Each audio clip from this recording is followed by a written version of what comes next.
arkadaşlar, bugün size çok güzel bir mod göstereceğim. Burada gördüğünüz gibi çok güzel kılıçlarımız var. Ben hemen 2-3 tanesini size alıp göstereceğim. Geri kalanlarıma 10 like gelirse büyük bir videoda göstereceğim. Şu olsun, bir de son olarak şu. Şunu keselim bir. Şurada da değişik değişik zırhlarımız var. Şu olsun, şu olsun, şu olsun. Hemen giyelim zırhlarımızı da bekletmeden. Şöyle.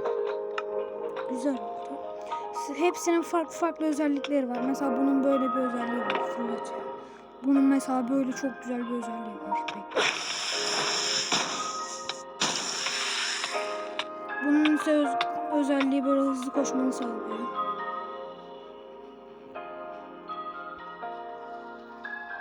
Duruşları da zaten belli.